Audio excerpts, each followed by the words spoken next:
Bon, en tout cas, aujourd'hui, on va lire un peu le journal d'un prisonnier de Nicolas Sarkozy, comme il est beau. Il n'a pas l'air d'être en prison, là. Dans son cabinet, on l'a juste pris en photo. Mais carrément, on dirait un bouquin fait sur... je sais pas, j'ai un mauvais feeling. On dirait un truc, c'est Valek qui l'a écrit, quoi. Il a fait ça avec ChatGPT. Mais ça a l'air bien, non? Bon, voilà, là, tous les bouquins de Sarkozy, bien sûr. Le temps des combats, le temps des tempêtes. Pourquoi il y a le trait de coupe? Pose pas de questions, toi. Combien de pages? 3. Non, il y en a 200. On va pas tout lire, bien sûr, hein, c'est juste pour le plaisir. Allez, la page est très très blanche. C'est volontaire. Ça va vous faire mal aux yeux, mais c'est comme ça. Le pays devient raciste. On va lire le livre en blanc. Tout blanc. Allez, avertissement. Est-ce que je vais avoir le courage de...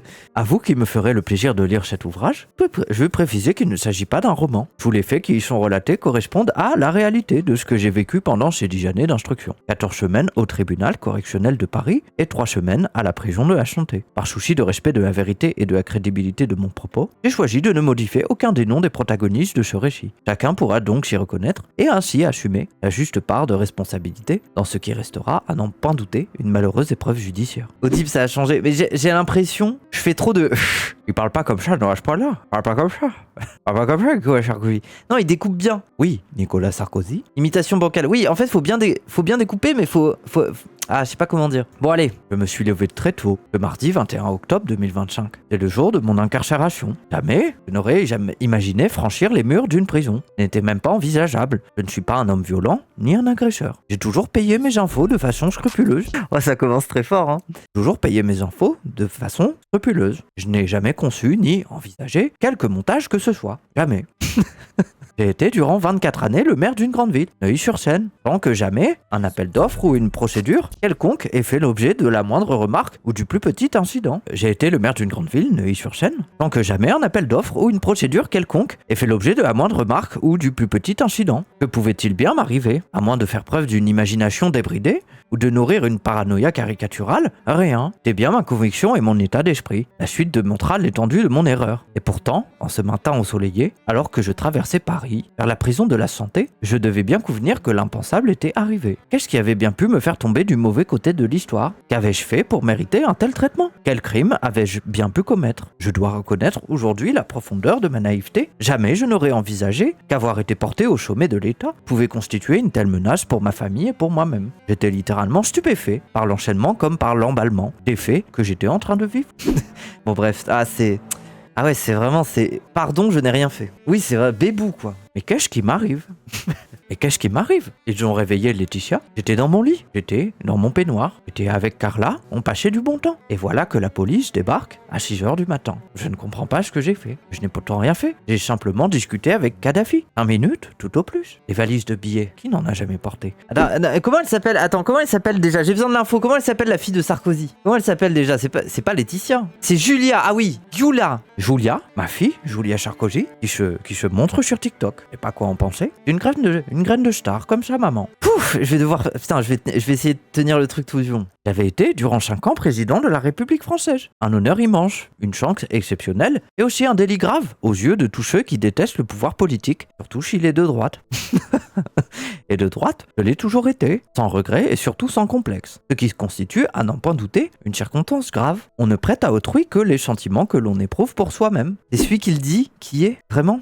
Il est en mode, je ne suis pas une merde, bref. C'est ça le niveau d'un bouquin de Sarkozy, parce que désolé, moi j'ai jamais lu Le Temps des tempêtes ou quoi que ce soit. C'est grave, c'est celui qui dit qui est. Ce fut sans doute une erreur de ma part de ne pas l'avoir compris à temps. Je suis un bagarreur, je ne peux le cacher. Je ne garde rien ou pas grand-chose par devers de moi. Cela peut souvent me conduire à surréagir, à mener des combats inutiles, parfois même à blesser inutilement mes interlocuteurs. Dans le même temps, mais à l'inverse, cela expurge de mon esprit les mauvais sentiments. Ainsi, je suis capable d'éprouver une haine durable à l'endroit de quiconque. Je ne garde rancune à personne.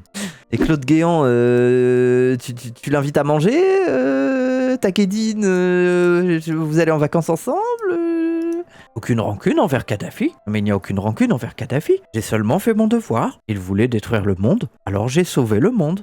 Il ne connaît pas ces gens, bien sûr. Mes amis m'ont souvent reproché de pardonner trop vite ou d'oublier trop facilement les offenses et les trahisons. Oui, bien sûr, c'est vraiment oui, Les amis adorent dire ça, surtout quand t'es président et que oui. J'ai compris que de la haine est un sentiment dangereux, qui se nourrit de lui-même, qui se renforce jour après jour jusqu'à devenir inextinguible si l'on ne se l'interdit pas. Plus on hait, plus on a envie de haïr. C'est un enchaînement sans fin. Lors de ma retraite spirituelle en Tunisie, j'ai compris ces choses-là. Je suis allé dans un moine bouddhiste, un temple bouddhiste. Rentrer dans le moine bouddhiste en lui-même est une autre activité.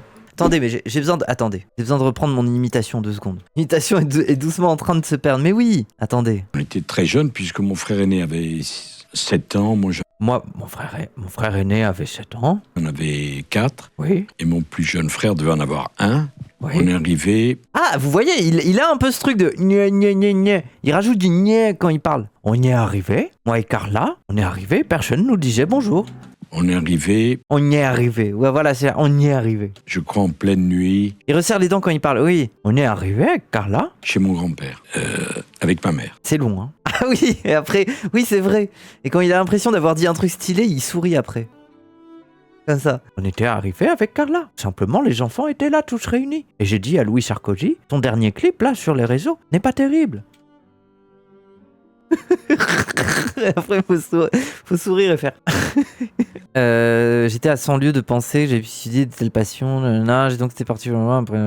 Oui, bon, il chiale, quoi. Oh oui, je lis déjà. J'avais ces pensées en tête en me réveillant ce matin du 21 octobre. Les premiers mots de Carla à son éveil furent « Quel cauchemar ! Qu'avons-nous fait pour subir toute cette horreur ?» Elle avait passé une bien mauvaise nuit. J'essayais de la tranquilliser par quelques phrases dont j'étais conscient de l'accablante banalité. Tu verras, cela va passer vite. Le ton de ma voix devait la trahir un peu. Le peu de conviction que je ressentais à ce moment précis. Ça va passer vite, 3 semaines, hein. Il avait raison. Je tentais tant bien que mal de sauver la face. De mon côté, je n'avais pas trop mal dormi, même si pour moi aussi la réalité venait de se rappeler à mon bon souvenir. J'avais demandé à nos enfants de nous rejoindre pour le dernier petit déjeuner de liberté en commun. Et voilà que Goulia était sur son téléphone. Je lui ai mis une bonne claque derrière la nuque. Ce fut un moment de famille heureux malgré les circonstances. Ils étaient tous graves, tristes, révoltés, mais je leur étais profondément reconnaissant. Essayez de donner le change. J'ai l'impression de perdre l'imitation, c'est terrible. Mes 3 petits-enfants partageaient nos émotions, sans en comprendre le détail compte tenu de leur jeune âge. Les gosses sont juste baies, quoi. Vous voyez que cette tragédie que nous étions en train de vivre serve à nous souder et que chacun puisse en retirer de la force ou, au minimum, des raisons d'apprendre, de retenir, de progresser.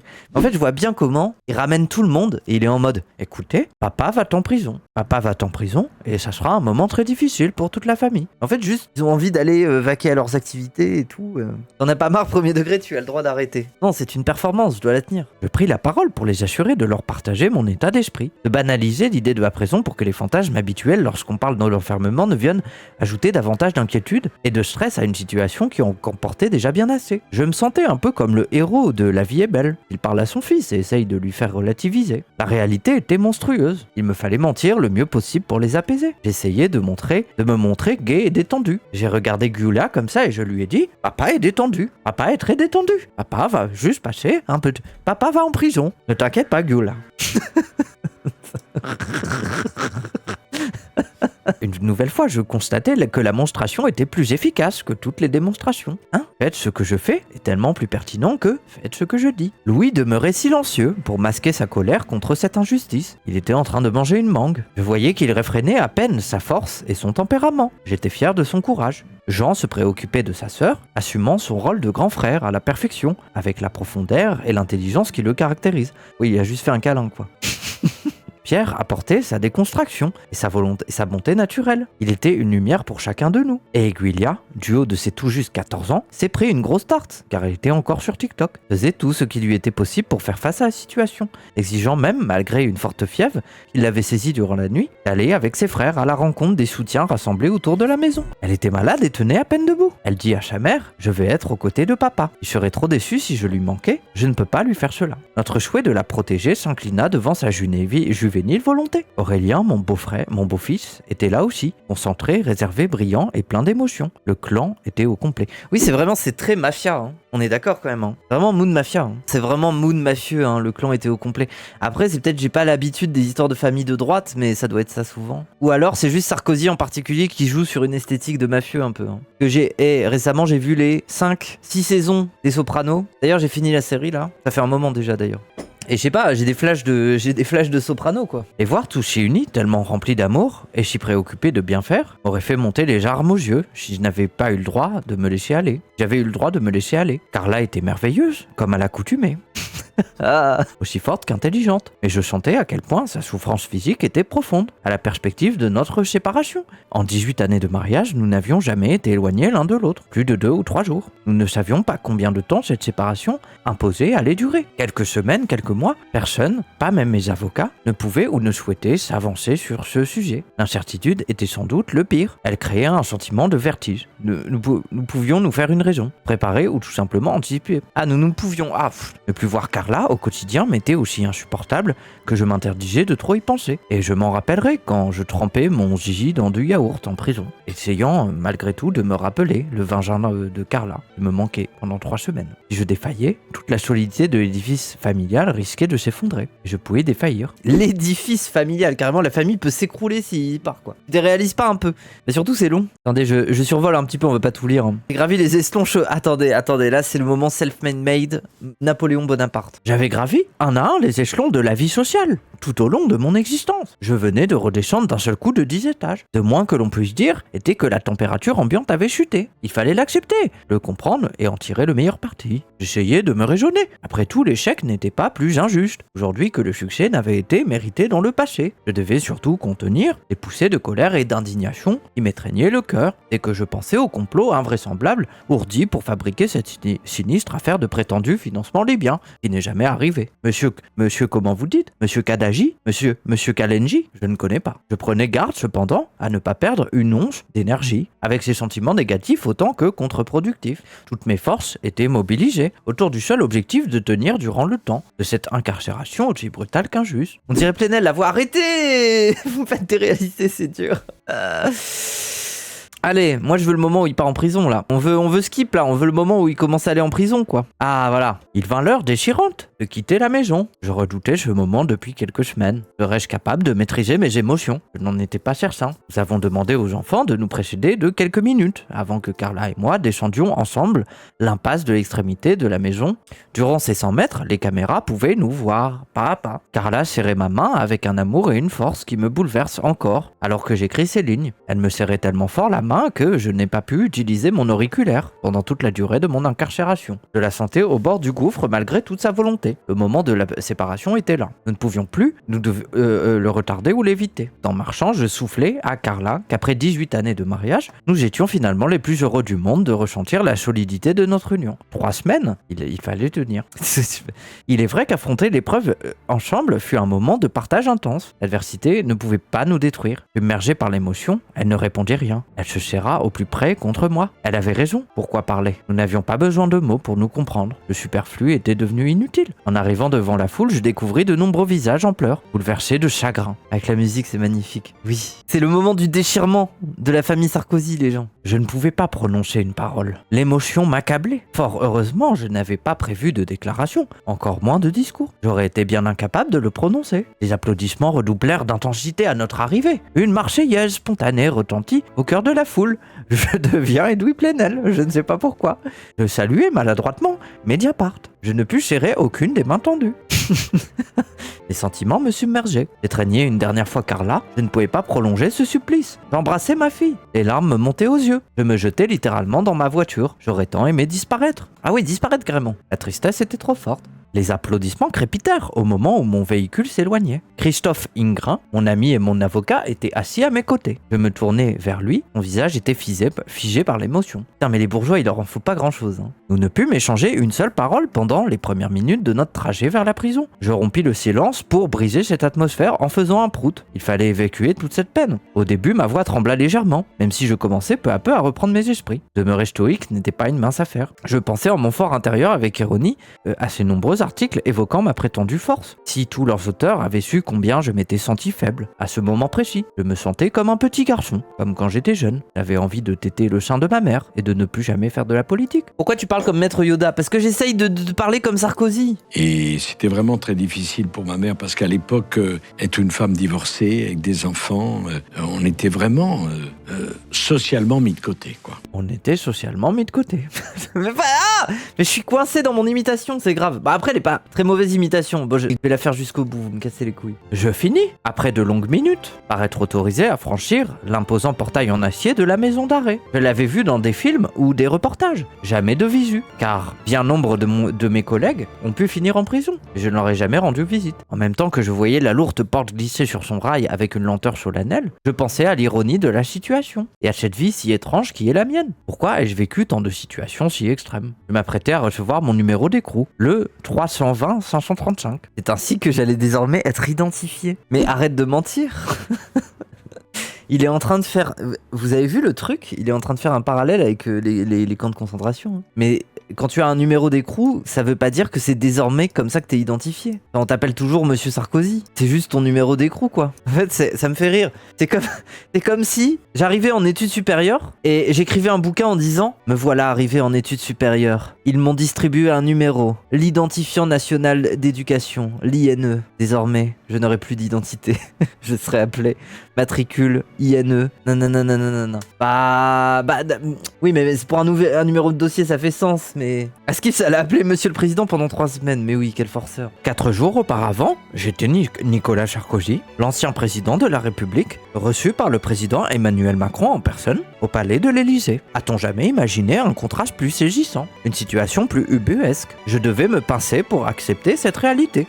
La vérité m'oblige à dire que je ne l'acceptais pas. Ah tiens, la petite rencontre avec Macron. C'est le président de la République qui avait insisté pour me recevoir au palais, le vendredi précédant mon incarcération. Je n'avais rien à lui dire et je n'avais guère envie d'une discussion amicable avec lui. Depuis sa funeste décision de dissoudre l'Assemblée nationale en 2024, nos relations s'étaient distendues. Je n'avais pas compris et encore moins accepté ce que j'avais considéré comme un caprice. Faisait autant de mal à la France qu'à son auteur. Non, mais c'est intéressant parce que, à mon avis, ils ont une relation de liaison. Hein. Ils doivent parler entre eux. Et du coup, à partir du move de la dissolution, Sarkozy il comprend plus. À mon avis, il a conseillé Macron. Hein. Oui, bon bref. Ah voilà, moi je veux les moments comme ça. Je pénétrais dans le palais par la cour d'honneur en fin d'après-midi. Sans être annoncé, le rendez-vous était officiel et donc assumé. C'était une bonne chose. Pour une fois, le président était à l'heure. Je n'ai pas eu à attendre avant que l'on m'introduise dans son bureau. Nous demeurâmes près de 2 heures en tête à tête. Juste interrompu une dizaine de minutes par l'arrivée interrompue de Brigitte Macron, qui voulait me saluer et me témoigner son soutien comme son affection. Je savais qu'elle était sincère, m'ayant toujours encouragé politiquement. Je regardais quelques instants son entrejambe pour vérifier si Candice Owen avait raison. Je découvrais avec stupeur que le président venait de réaliser que j'avais regardé l'entrejambe de Brigitte.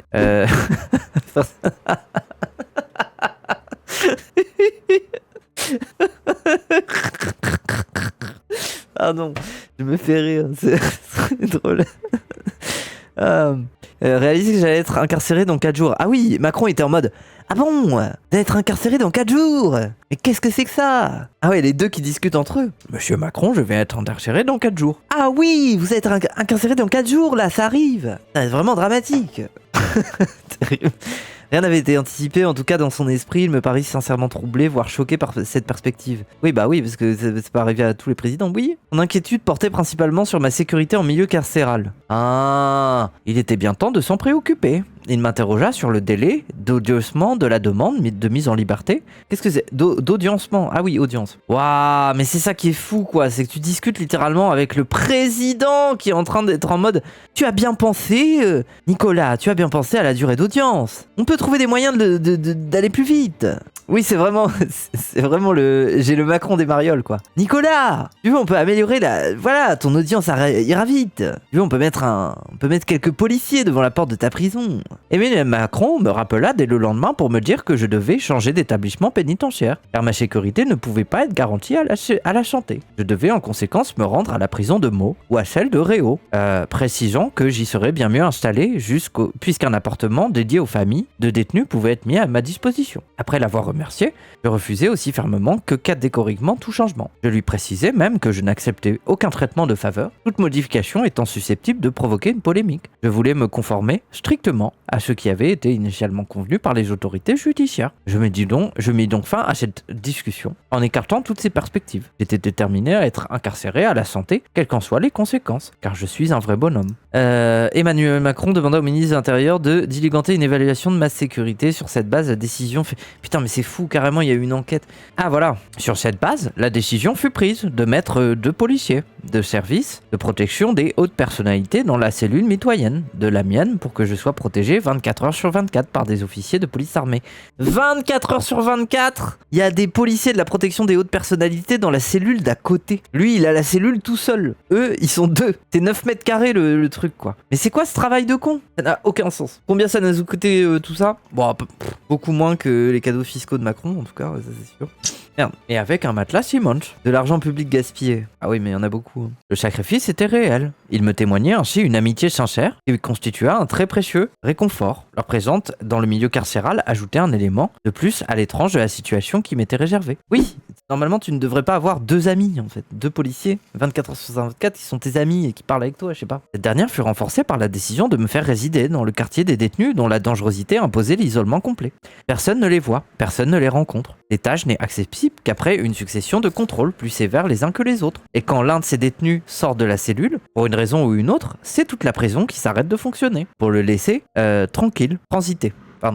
Mes futurs voisins seraient au choix des terroristes islamistes, des violeurs, des assassins ou des narcotrafiquants. Délicieuse perspective. Voici que le boss de la mafia, à savoir moi, Nicolas Sarkozy, allait s'installer au milieu de tous ces gens. Carla manifestait, visiblement, de plus en plus d'inquiétude. Mais elle m'a écrit un petit texto pour me dire que ça l'excitait beaucoup. Elle avait désormais le plus grand mal à cacher son malaise, en la comprenant et surtout en la remerciant de son amour inébranlable. Je voulais lui faire partager ma conviction que mon choix était le bon parce qu'il était le seul possible. Aller en prison alors que j'étais innocent. Innocent, je vous dis. Non, ça y est, je l'ai perdu, attendez. Les trous, vous le sentiez?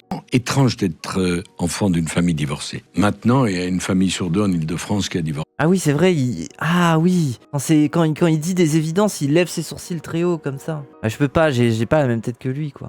Je dis pas que c'est bien, mais c'est devenu quelque chose de banal, peut-être d'ailleurs trop banal. C'est devenu quelque chose... Ah oui, ce geste, incroyable. C'est devenu quelque chose de banal pour vous, monsieur. Incroyable. Bon, l'imitation va peut-être s'améliorer au cours du stream.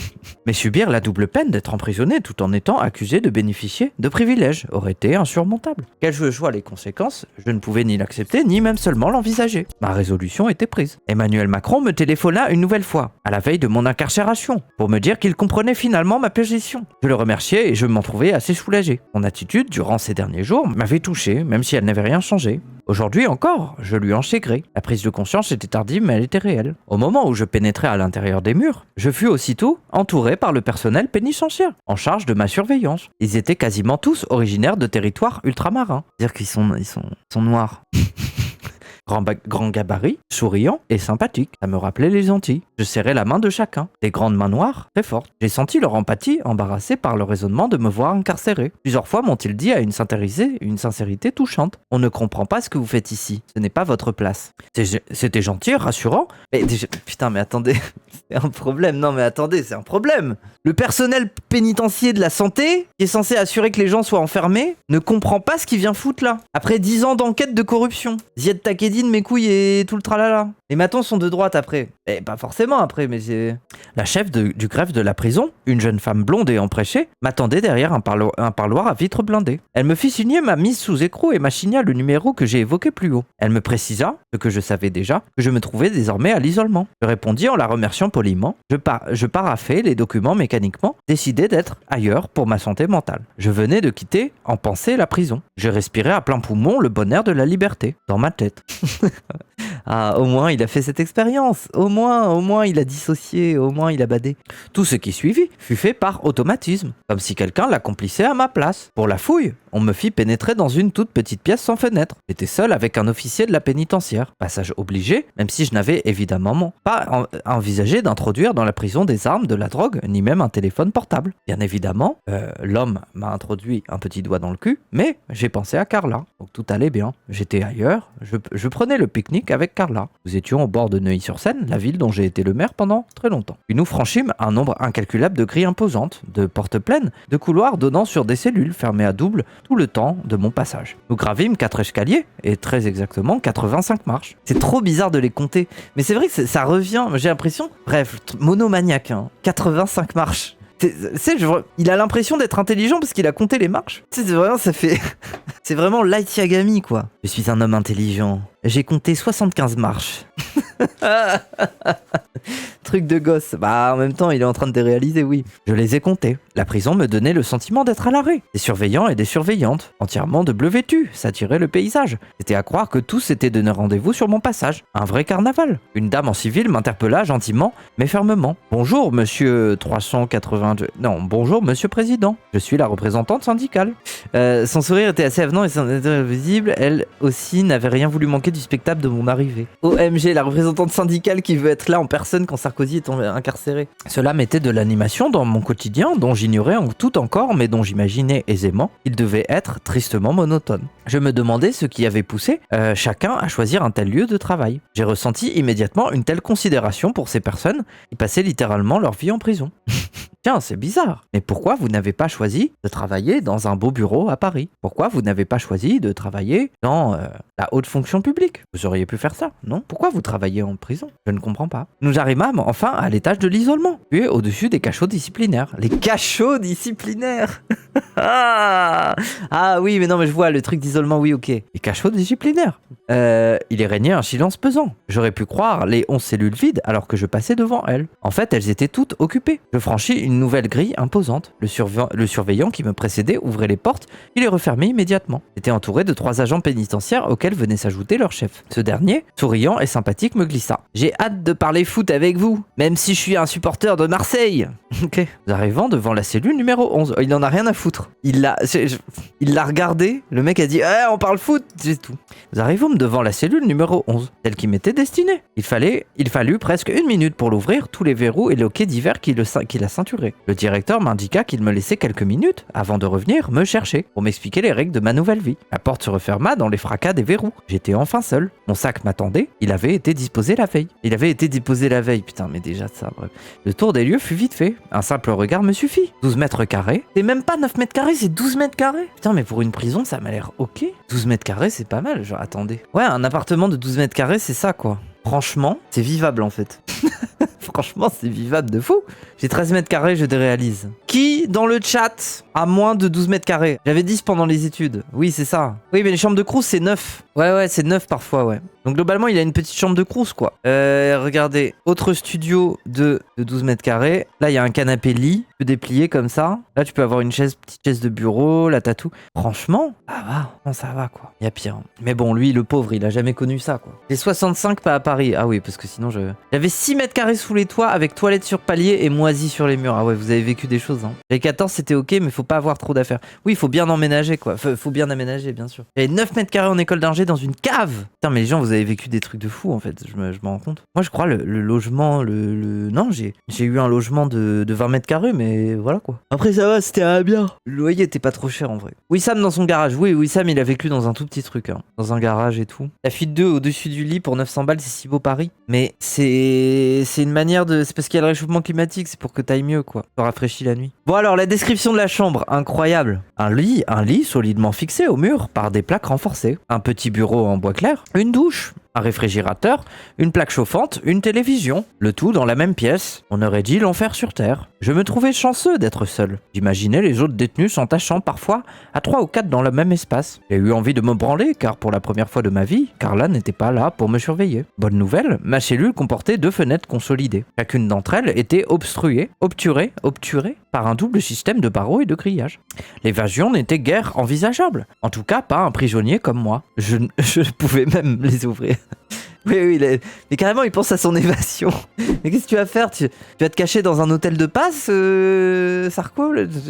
Tout le monde te connaît. Oui, il s'est rêvé en Monte Cristo pendant 2 secondes et il s'est rappelé que Macron lui a dit qu'il allait sortir, quoi. C'était un privilège pour celui qui aurait pu souffrir de claustrophobie. Hélas, d'imposants panneaux de plastique s'élevaient devant mes fenêtres jusqu'à 3 mètres de hauteur. Cela avait l'avantage que je ne pouvais pas me voir et le désavantage qu'il m'était impossible d'apercevoir le ciel. Un oiseau volait ou un arbre frissonnait dans le vent. Je ne pouvais même pas me rendre compte du temps qu'il faisait. Soleil, pluie, brouillard, Tout ceci, désormais, me devenait étranger. Ça, en vrai, les gens, ça, je comprends pas. Et c'est même pas pour le plaindre lui, mais en incarcération. En fait, ça me paraîtrait normal d'avoir accès à une visibilité de l'extérieur. Parce qu'après, ça devient un peu de la torture, tu vois, au niveau des cycles circassiens, là, je sais plus comment on dit. C'est important quand même de savoir un peu le temps qu'il fait et tout. Quand bien même la vue que t'as, elle est dégueulasse, t'as la cour de la prison, j'en sais rien, quoi. Oui, ça encule le cerveau. Non, mais là, c'est pas pour le plaindre lui, mais ça doit enculer le cerveau. En m'asseyant sur le lit, qui n'était pas fait, j'eus un choc. Je n'avais jamais senti, y compris à l'armée, lors de mon service militaire, un matelas plus dur. Une table aurait presque été plus souple. Je demeurai quelques instants ainsi, l'esprit vide, perdu dans des pensées qui m'emmenaient de loin, très loin, mais tellement près de Carla et de mes enfants. Le moment était dangereux. Je me sentais que j'étais en train de devenir vulnérable à la tristesse. Ça fait 5 minutes qu'il est dans la pièce. Ça fait 5 minutes, il est déjà en train de dire oh là là, je suis en train de déprimer. Je commençais à m'apitoyer sur moi-même. Je compris instantanément qu'en prison, il fallait rester sur le qui-vive, vis-à-vis des autres comme de soi-même. Mais il est déjà dans Prison Break, c'est grave. En l'occurrence, je pouvais être mon pire adversaire. Il me fallait réagir d'urgence, ne pas m'abandonner à la mélancolie au risque de devenir fou de chagrin. Je devais à tout prix occuper mon esprit. Je pris la décision de faire mon lit, ce qui n'était pas une mince affaire car celui-ci était fixé au mur par des plaques imposantes. De plus, je n'ai pas eu à faire mon lit depuis le lycée. Il fallut renoncer à en faire le tour. Outre sa rigidité, le matelas pesait un poids énorme. Étonnant. Décidément, nous ne serions pas amis, lui et moi. Les oreillers étaient d'une drôle de matière, peut-être du plastique. Les couvertures n'en avaient que le nom. Leur minceur faisait peine à voir. Mais une fois le lit fait, convenablement, la cellule prit un aspect plus humain. Il suffit de peu, parfois. Vider mes affaires fut plus aisé. J'avais emporté si peu, 3 cintres en plastique pendés, stupides et isolés, à une patère. Quelques étagères en bois, plaquées, c'était le minimum. Il allait bien falloir faire avec. Je me suis dit que c'était une bonne leçon et surtout qu'une fois sorti, j'apprécierais certainement davantage ma maison, mon lit, mon confort matériel. Ah mais ça c'est le petit frisson bourgeois. De se dire quand même, bon c'est la prison, c'est horrible, mais qu'est-ce que je vais savourer, c'est un stage, c'est une petite sortie de mon confort, ça me fait un petit choc, ça me fait voir les choses différemment. C'est vrai que ce serait bien qu'il y en ait plus qui vivent cette expérience, quoi, voilà, plus de délinquants en col blanc, quoi. Toutes ces choses que je considérais hier comme négligeables et qui prenaient dans cet univers carcéral une toute autre dimension.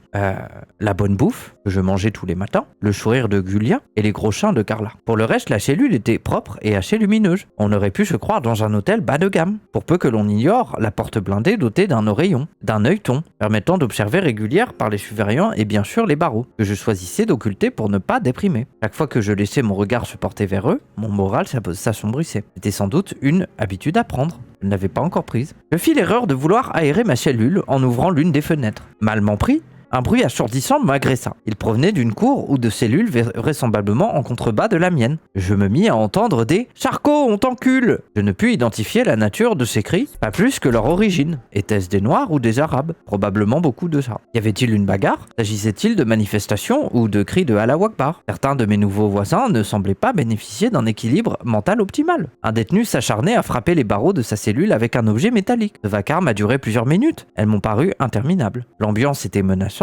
Bienvenue en enfer. J'ai vite refermé la fenêtre. Je prendrai l'air plus tard. C'était pas la priorité du moment. L'espace d'un instant, je me suis demandé comment j'allais pouvoir survivre dans cet environnement hostile. Oui, c'est ça. La chatte à ta mère et tout, si vous vous rappelez. Alors attendez, je remets l'extrait. Vous constatiez un peu l'horreur, quoi. Voilà ce qu'il a entendu, quoi. Il a ouvert la fenêtre.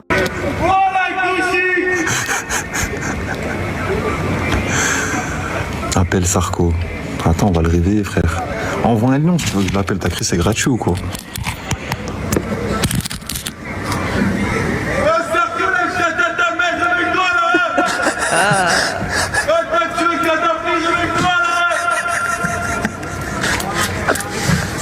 Putain, le pauvre, quoi. Voilà, c'est intéressant, on a eu l'autre perspective, quoi. J'en étais là de mes réflexions quand le sous-directeur est revenu à la charge. Il trépignait à l'idée de me montrer la salle de sport utilisable 1 heure chaque jour à condition d'y être absolument seul. Mais carrément, le mec, il se fait chier. Et en mode, Monsieur Sarkozy, on a une salle de sport. Ah, mon nouvel ami, Monsieur Sarkozy, un homme important, moi qui me fais chier dans cette prison. On va devenir amis, toi et moi. Regardez la salle de sport. Excellente. Excellent état. Allez-y, faites quelques jabs contre ça, hein. Imaginez-vous que c'est un juge d'instruction, monsieur Sarkozy. Frappez dans le sac. Les consignes étaient claires. Je ne pouvais ni ne devais parler ou échanger avec qui que ce soit, en dehors des surveillants. Il m'était même précisé qu'en étant placé à l'isolement, je serais extrait de ma cellule qu'après vérification préalable par l'administration qu'aucun détenu ne se trouvait sur mon passage. Après tant de décennies de rencontres, de contacts humains, d'échanges aux quatre coins du monde, de foules qui m'acclamaient ou me conspuaient, cette cure de solitude imposée ne pouvait m'être que salutaire, à condition de réussir à m'y adapter. Je devais donc cohabiter avec moi-même dans 12 mètres carrés. Je verrai ainsi si je pourrais m'autosuffire.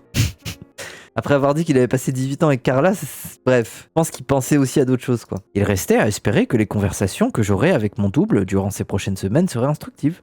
Ah ouais, ok. Mais vous vous rendez compte, c'est ça qui est fou, c'est que même en faisant de la prison, il ne faut absolument pas qu'il croise le moindre détenu. Limite, il faut pas que les autres détenus le voient. C'est juste une présence, c'est juste une idée, c'est une rumeur. Apparemment, Sarko est dans la prison, mais tout est fait pour que tu ne le croises pas, quoi. C'est quand même un sacré luxe, hein. Je me promettais de m'astreindre à une activité sportive quotidienne. Bien qu'ayant dépassé les 7 décennies, je ne peux imaginer une journée sans sport. Il est vital à mon équilibre. Alors je me suis mis à courir tout seul, en ligne droite, dans mes 12 mètres carrés. Je me sentais un peu bête, mais c'était déjà ça. J'ai besoin de me dépenser et de transpirer, d'évacuer ce trop-plein d'énergie. Est-il utile de préciser que cette nécessité s'est trouvée exacerbée par l'enfermement? Ah ça je comprends, moi je ferais turbo du sport.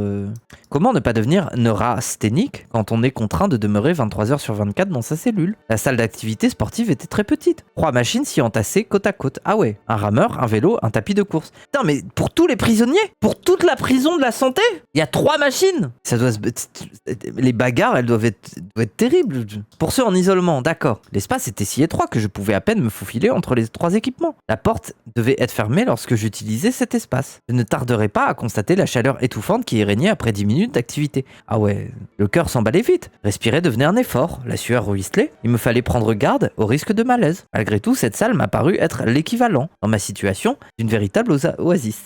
Je pense que c'est la salle pour l'isolement. Mais oui, on dirait une salle d'isolement qui a été aménagée en salle de sport, quoi. Parce que si elle est toute petite et qu'il y a 3 machines, c'est pas très grand, quoi. Le directeur me proposa de visiter la cour de la promenade que j'aurais le droit d'utiliser 1 heure par jour, toujours seul. Je déclinai après qu'il m'expliquait qu'elle était assez petite et qu'elle était entièrement grillagée, y compris en sa partie supérieure. Ça me fait rire, le directeur de la prison, carrément, il veut le mettre bien. Monsieur Sarkozy, pour lui faire visiter une cour de merde. Il s'agissait davantage d'une cage que d'un lieu de promenade. De surcroît, n'ayant jamais fumé la moindre cigarette, je n'imaginais pas éprouver le besoin d'utiliser ce lieu. Ah, j'aurais cru qu'il aurait fumé, Sarko. J'ai été prévenu que les photographes avaient loué un appartement censé surplomber la dite cour, leur permettant de prendre un cliché du nouveau détenu pour qu'il pourrait négocier au prix le plus élevé.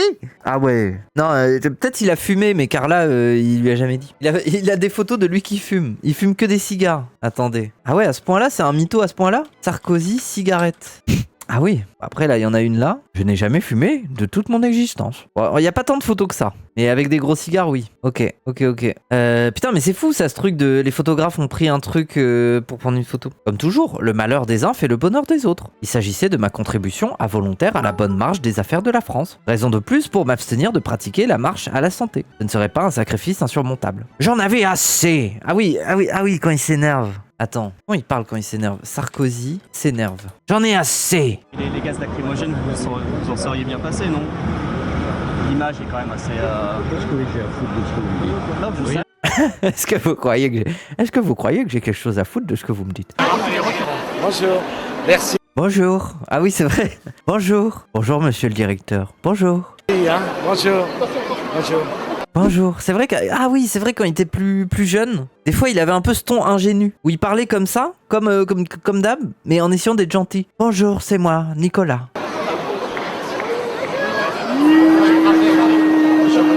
Oh non, on ne hue pas comme ça.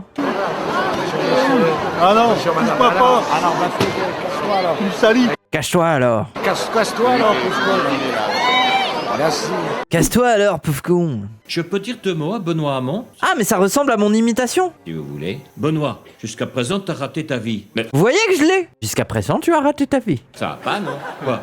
Il est socialiste alors qu'on est en 2011. Du lait. En fait, c'est moins... y a moins un cheveu sur la... Enfin, il y a moins un truc dans... Il y a moins une espèce d'accent et c'est plus saccadé. Le problème, c'est la musicalité. Je mets trop de musicalité, ouais, je prends. J'en savais désormais assez. J'aspirais à me retrouver seul dans ma cellule afin de lire, réfléchir et surtout m'apaiser. Je ne fus interrompu que par le bruit des clés ouvrant ma porte pour me proposer le déjeuner.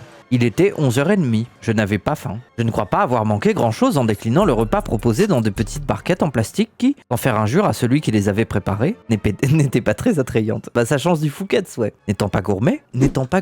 Ah mais en fait tout est... Ah ça m'énerve. Tout est un exercice de je ne suis pas riche, je ne suis pas gourmet, je ne fume pas de cigarette. Ne dites rien, Carla. Je ne suis pas vraiment ce que on peut l'appeler un client difficile. Bien au contraire, je n'aime que les choses simples. Je me suis contenté de la barre de céréales chocolatées qui faisait office de dessert un jour. L'autre jour, devant Carla, j'ai mangé de l'herbe à même le sol. Elle m'a demandé ce que je faisais. Je lui ai dit simplement, Carla, je suis un animal comme un autre. Devant ce choix minimaliste, un surveillant me confia gentiment, vous n'allez pas grossir en prison. Je la tombais bien, je n'en avais nullement d'intention, ni ici ni au dehors. Non, je suis sûr que t'étais même heureux de perdre un peu de poids. Seule éclaircie dans cette journée sombre, Carla me rejoignit au parloir de la santé. Ah ouais, le jour même. Elle vient déjà avec un panier repas. Cette visite, dès le premier jour, constituait un immense soulagement. Je ne l'avais quittée que depuis quelques heures. Elle me manquait déjà cruellement. Un surveillant vint m'avertir qu'elle était en chemin. Je devais me préparer à l'extraction de ma cellule. Ce fut rapide. J'enfilai un jean et une des chemises que j'avais emportées. Le chemin vers le parloir était assez long. Il me fallut traverser la moitié de la prison sans croiser le moindre détenu. Toujours entouré de 4 surveillants de la pénitentiaire et de 2 policiers de ma sécurité. Mais c'est une escouade le truc. Nous arrivâmes devant un petit couloir sombre qui sembla être un rez-de-chaussée. Carla m'attendait devant la porte. Elle se jeta littéralement dans mes bras. Ses traits étaient marqués. Elle était blanche. Ah oui, elle était... Je la sentais dévastée. J'étais si heureux de la retrouver et de pouvoir la serrer contre moi. C'est le jour même. Elle l'a quitté le matin. Là, c'est 3 heures après. Carla allait s'évanouir de tristesse. On nous introduisit dans une pièce de 5 mètres carrés à peine, sans fenêtre, avec un néon au plafond. Les surveillants fermèrent la porte à double tour. On n'est jamais trop prudent. Nous aurions pu fuir. L'endroit n'était pas triste, il était glauque. Il y avait une table en formica, et 2 autres chaises en plastique, et non pas en formica, ce que j'aurais pu faire avec Carla à ce moment. Mais bon, j'étais trop concentré sur ma peine. Pas un verre d'eau, pas un café, pas une once d'humanité. Je m'excusais auprès de Carla de le faire recevoir de cette manière. De la recevoir de cette manière, de lui faire subir toutes ces horreurs. Carrément, c'est son hôtel privé, quoi. Elle éclata de rire tant la situation lui paraissait improbable. Je croyais qu'elle était triste, moi. Cela faisait du bien de la voir ainsi. Nous avions tant de choses à nous dire. Carla ne pouvait me lâcher la main. Nous étions émus et heureux. Elle me trouva bonne mine, ce qui la rassura. Moi, je suis désolé. C'est leur petit frisson, c'est leur petit RP. Ça se voit qu'il est un peu heureux. Regarde, Carla. Ton Nicolas bien-aimé. Regarde ce qu'ils lui ont fait. Tu vois ce qu'ils m'ont fait, Carla? Maintenant, je suis prisonnier. Mais tu me connais, Carla. Me connais. Je dirige déjà la prison. Ça fait 3 heures que je suis ici. Je dirige déjà la prison, Carla. Je suis l'homme que tu as épousé, Carla. Je crois qu'il a gardé des menottes sans souvenir. On peut pas repartir avec des menottes, quoi. Et je pense qu'ils avaient déjà des menottes avant de venir. Au bout de 50 minutes, la directrice adjointe de la santé frappa à la porte pour nous signaler. 50 minutes de discussion comme ça me paraît long. Ils ont le droit à la même chose, les autres prisonniers. Avec délicatesse mais fermeté, il me fallait déjà retourner dans ma cellule. Carla avait les larmes aux yeux. Je la serrais dans mes bras. Une fois encore, je mesurais combien nous étions privilégiés de connaître cet amour qui avait si bien résisté à l'usure du temps. Ce moment partagé m'avait fait quelque peu rasséréné, calmé, apaisé. Va te faire enculer.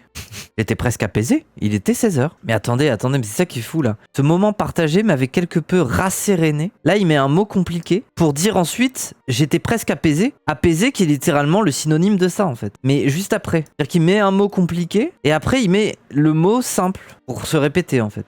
Il me fallait apprendre à gérer la monotonie de la solitude et du silence. La meilleure solution, et sans doute la seule, était de se mettre au travail. L'oisiveté est le pire des travers, spécifiquement lorsque l'on se trouve privé de liberté. Ça fait 3 heures qu'il est là, carrément il a déjà une expérience de la prison quoi. Il fallait que je me secoue. Je n'en avais ni l'envie ni l'énergie. Pourtant je pris une des feuilles blanches que j'avais emportées avec moi. Je m'assis sur la chaise inconfortable face à la petite table de travail et je me mis à dessiner. De mes souvenirs, j'ai essayé de dessiner la grosse tête de François Hollande, mon ennemi juré. L'espace d'un instant, je me remémorais le bureau du général de Gaulle, qui avait été le mien pendant 5 années durant à l'Élysée. Grandeur et décadence. Pourquoi décadence? Bizarre d'utiliser le mot décadence. Quelle nouvelle belle leçon d'humilité étais-je en train de recevoir? On va lire le livre en entier. Ah oui? Non, à mon avis, on va lire la moitié, on verra après. Mais j'avais envie de découvrir ce poulet.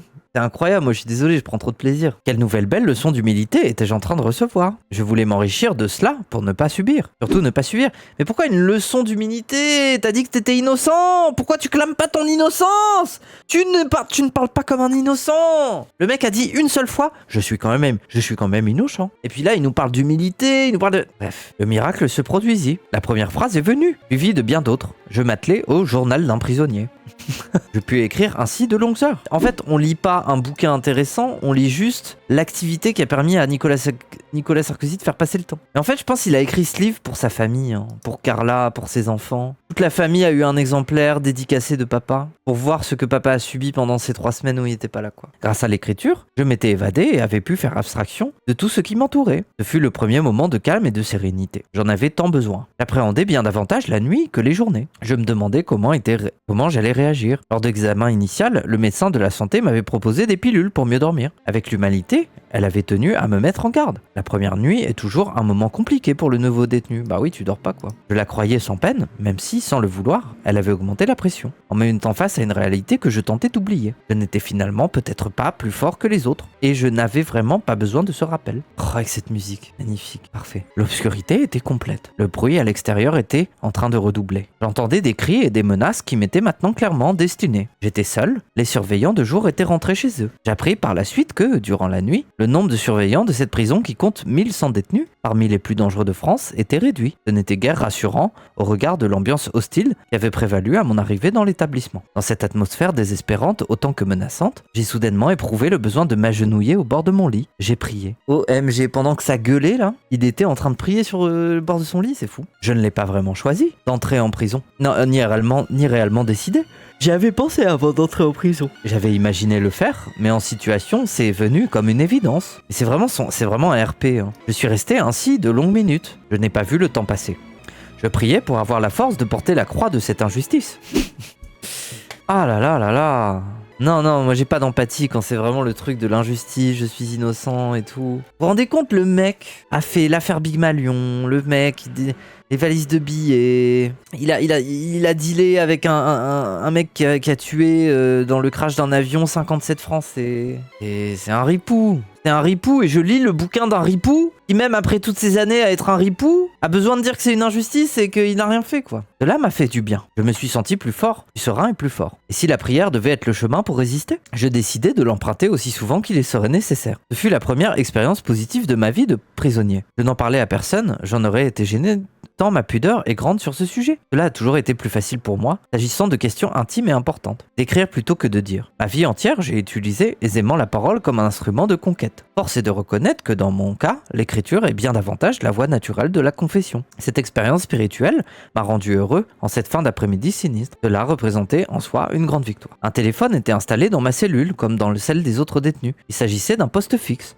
Je devais me tenir debout pour l'utiliser car il était fixé au mur à hauteur d'homme. Son utilisation n'était guère aisée. Un téléphone. Personne n'avait la possibilité de m'appeler. Je pouvais le faire, mais uniquement pour des numéros qui avaient été préalablement enregistrés et agréés par l'administration pénitentiaire. Il convenait ensuite de composer pas moins de 10 chiffres.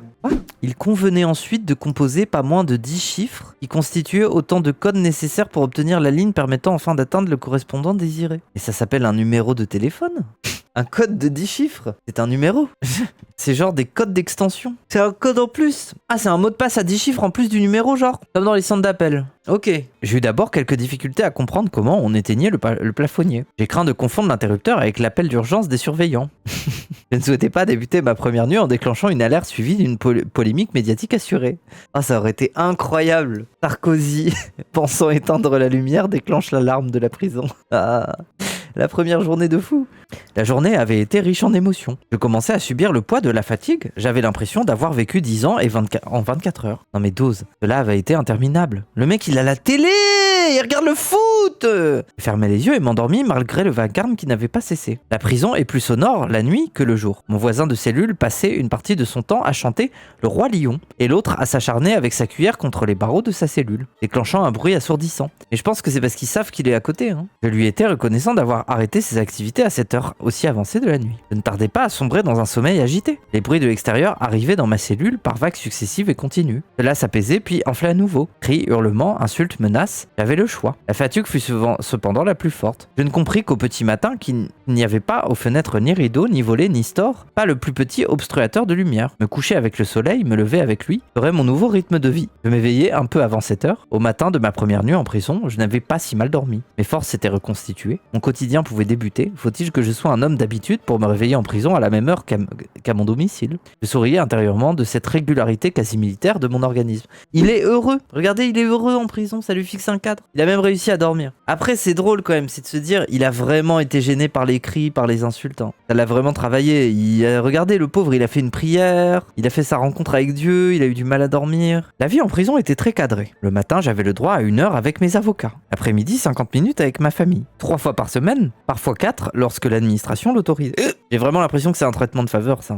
3 fois par semaine, 50 minutes avec sa famille, c'est énorme, hein. Non? Avec les 5 enfants et ma femme, cela faisait peu. D'autant que les visites étaient limitées à 3 personnes à la fois. Je devais donc refuser les innombrables demandes de mes amis ou de mes collaborateurs qui souhaitent me témoigner leur affection en venant me voir. Ma priorité était définitivement Carla et les enfants. Mon premier parloir de la journée fut avec mon avocat, Jean-Michel Darrois. Nous sommes liés depuis des années par une affection profonde. Oui, c'est ton avocat. Il arriva toujours aussi élégant dans sa présentation comme dans sa pudeur. Il est en costume, quoi. J'avais le droit de le voir à mon étage à la différence de Carla. J'étais heureux de le retrouver. Nous sommes proches humainement. La conversation est toujours fluide entre nous et la confiance totale. Jean-Michel était encore abasourdi par la décision du tribunal. Oui, parce qu'il a peur de perdre son poste, non? Sa sensibilité d'homme de gauche ne pouvait accepter que je subisse toutes ces violations brutales des règles d'un état de droit digne de nom. Mais attends, mais c'est un homme de gauche, lui? Sa sensibilité d'homme de gauche.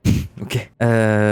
Putain, les baveux de gauche, quoi. Ça bosse avec Sarko, quand même. Oui, du PS, sûrement du PS. Est-ce qu'il va parler de la visite de Darmanin?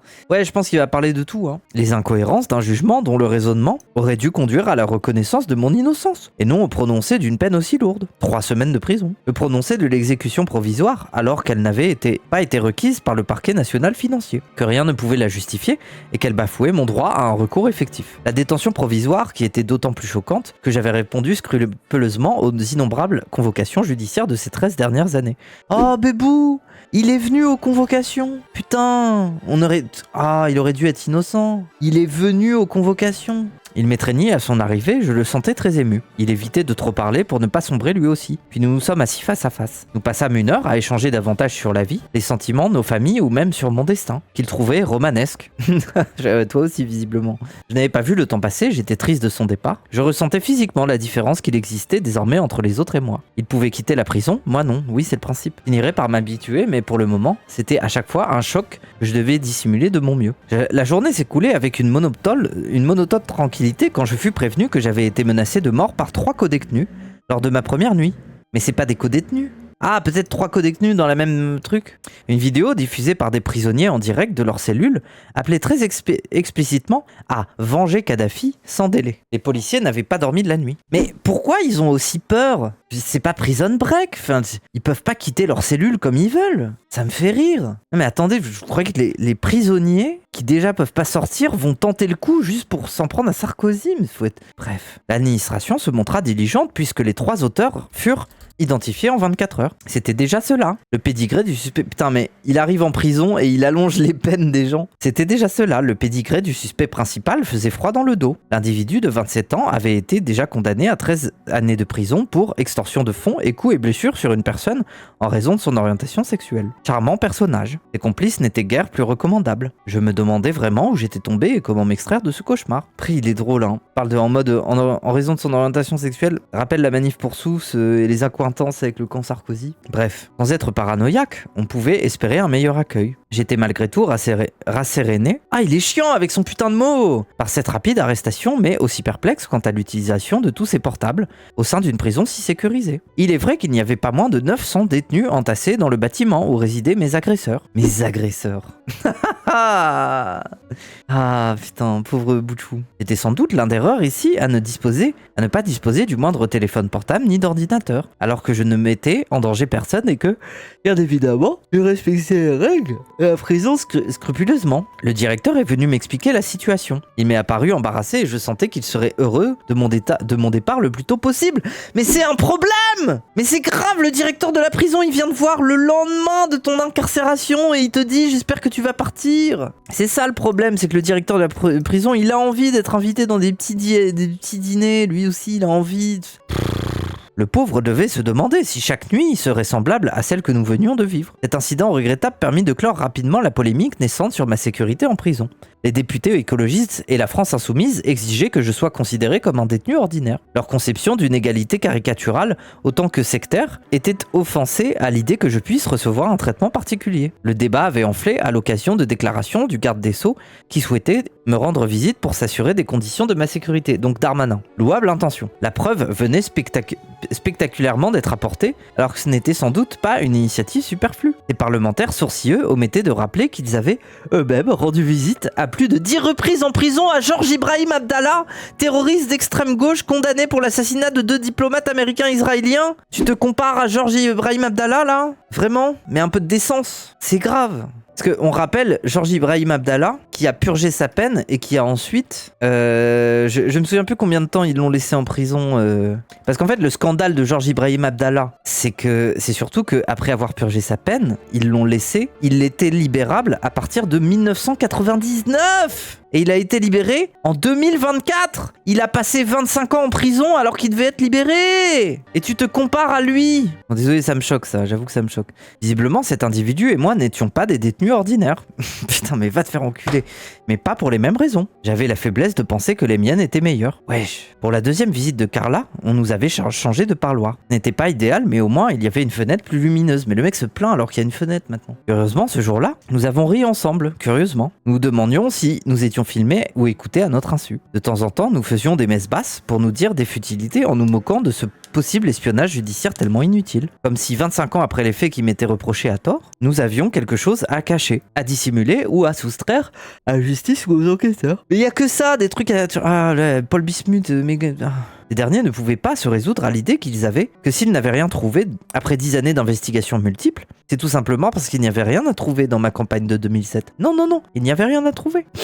Cette obsession à faire de moi un coupable idéal ramenait l'état de droit en France à bien peu de choses. Certains éditorialistes de gauche ont beaucoup glosé sur la comparaison que j'avais avancée entre l'affaire Dreyfus et la situation que je vivais. Entre Georges Ibrahim Abdallah et l'affaire Dreyfus-Sarkozy, quoi. L'affaire Dreyfus prospéra sur la base de faux documents. La mienne débuta sur la base du faux de Mediapart, doublé de faux témoignages de Tiakedine et du clan Kadhafi. Ces faits sont désormais avérés. Dreyfus fut d'abord dégradé devant le front des troupes. On lui retira ses galons et ses décorations. Je fus exclu de la Légion d'honneur devant le front de la nation, sans même attendre l'issue de mon recours auprès de la Cour européenne des droits de l'homme. Dreyfus fut emprisonné à la prison de la Santé, un endroit que je connais bien désormais. Ça fait 2 jours. Certes, je n'ai pas été relégué sur l'île du Diable dans la lointaine Guyane. Sur ce point, j'ai eu bien davantage de chance que lui. Mon crime aujourd'hui serait-il de ne pas être de gauche? Ces dernières années, on ne peut constater la célérité autant que la sévérité de la justice alors qu'il s'agit de responsables de droite, bien sûr. Quand l'ancien ministre du budget de François Hollande dut reconnaître, après avoir menti aux Français et à la représentation nationale, il était titulaire d'un compte bancaire à Singapour richement doté, donc il est payé le moindre impôt, personne ne s'indigna. Quoi? Il n'est pas passé une journée en prison. Mais ça a fait la une des journaux pendant des années. Enfin, la une des journaux, j'abuse, mais c'est grave. Tant mieux pour lui, mais c'est bien la preuve du poids de mesure. L'indépendance de la justice est un principe essentiel dans notre République. Je serai le dernier à le constater alors que président, je n'ai jamais été suspecté de la moindre petite intervention à la manière. On oublie trop souvent que la contrepartie nécessaire de l'indépendance, c'est l'impartialité. On parle toujours de la première, mais jamais de la seconde. Or, si cette dernière n'est pas respectée, l'indépendance ne signifie plus rien. De ce point de vue, que dire du fait que j'ai été par 2 fois jugé par des présidentes de tribunal, c'est marrant dans ces tribunaux, et de cours qui avaient publiquement manifesté et pris clairement position politiquement contre moi. Autrement dit, des féministes. Et je peux vous dire que quand j'interroge Carla sur le sujet, elle n'aime pas beaucoup les féministes. On est bien loin de la jurisprudence de la Cour européenne des droits de l'homme, qui exige que tout justifiable n'ait aucune raison de douter de la partialité de son juge. Cette règle essentielle a-t-elle été respectée avec moi? Répondre non n'est pas une exagération. Affirmer qu'elle a été bafouée à plusieurs reprises, sans que nul au sein de l'institution judiciaire trouve à y redire, me semble être une vérité d'évidence. Je ne veux pas manquer de respect à personne, je ne ferai aucun amalgame. Je ne ferai aucun amalgame après avoir parlé de Dreyfus et de Georges Ibrahim Abdallah. Bref, dès ma première journée d'incarcération, j'avais souhaité utiliser la salle de sport. Pour dire la vérité, je n'en avais aucune envie et même je ne m'en sentais pas la force. Mais si je ne le faisais pas dès le début, je n'aurai sans nul doute plus la volonté par la suite. Les mauvaises habitudes se prennent vite. À l'inverse, j'imaginais aisément les dégâts sur mon équilibre psychique comme physique qu'une absence d'activité me ferait subir. Je n'avais pas l'espace pour marcher. La cellule dans laquelle j'étais cloîtré était trop petite. Je savais maintenant d'expérience que je ne manquais pas grand-chose gastronomiquement parlant. Putain, mais il arrête pas de dire ça à propos de la bouffe. Je fus surpris que le tapis de course ne soit pas branché sur l'électricité. Tiens donc. Je n'avais jamais utilisé une machine qui n'était activée que de ma propre foulée. Ce n'était pas désagréable, mais c'est parce que c'est pas vraiment un tapis de course, c'est un truc de trek, non? J'étais à 9 dans 15 mètres carrés. Ah ouais, 12 mètres carrés c'est plus que ma chambre. Bah oui, imagine que vous pouvez vous représenter l'espace que ça fait quoi. Franchement, ça va. Ce n'était pas désagréable, mais il fallait trouver un équilibre. L'instrument pouvait s'emballer en cas d'accélération de la cadence. Je finis par m'y habituer et même par y trouver du plaisir à force de pratique. Ce serait un rendez-vous quotidien. 1 heure de course à pied dans la prison de la santé, ce n'est pas donné à tout le monde. J'étais bien conscient de mon privilège. Pour moi qui avais l'habitude chaque jour de parcourir le bois de Boulogne, le changement était notable. J'aimais pratiquer par tous les temps, mais de préférence à l'extérieur pour ventiler. Désormais, ma seule perspective serait les 4 murs gris de cette petite salle. Il fallait vraiment s'accrocher pour ne pas se lasser. Puisque le cadre était déprimant, la tête devait trouver des dérivatifs. Oui, à défaut de vivre libre, je pourrais rêver librement. Je m'imaginais alors dans la forêt de Saint-Léger en Yvelines. Le nom de la ville si précis me fait rire. Un autre jour, je courais au bord de la mer au Cap Nègre. Je variais ainsi mes parcours. Les itinéraires changeaient dans ma tête, ce qui me permettait d'échapper à cet enfermement oppressant. À force de m'y astreindre, d'y croire, de faire semblant, j'ai fini par trouver une forme de plaisir. On ne peut se figurer à quel point le cerveau humain est une machine à rêver et combien nous sommes nous-mêmes responsables de notre état d'esprit, de notre morale, de notre mood, pour employer un anglicisme. J'ai bien conscience qu'il s'agissait d'un simple rêve, mais c'était mieux que rien. En tout cas, cela me permettait de revenir du sport à ma cellule, chaque fois plus serein et plus équilibré que lorsque je l'avais quitté. Comme en haute montagne, quand on cherche à atteindre les sommets, chaque petit pas comptait, ou au moins me rapprocher du but. Mais quel but ? À part pas te faire chier quoi.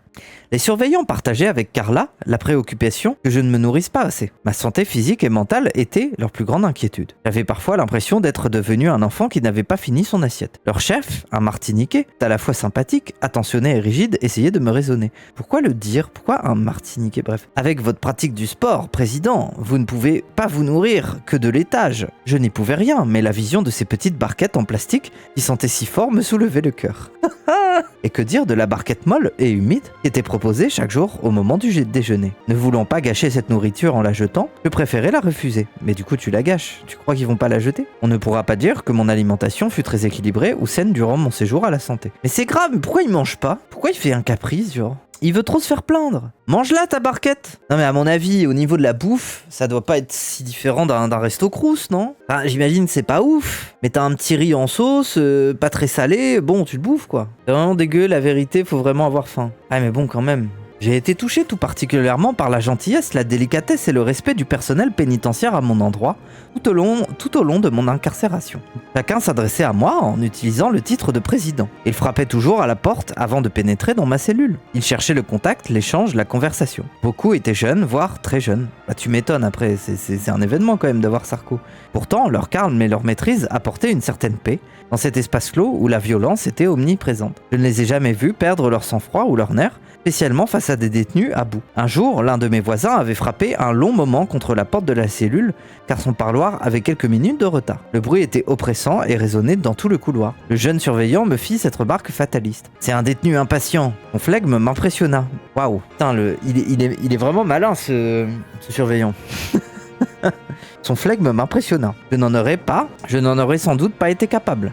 Je n'avais ni le droit ni la possibilité d'échanger avec les policiers qui ne pouvaient pas entrer dans ma cellule. Bon, Vivaldi, il se calme là. En plus, c'est plus Vivaldi là. C'est bon là.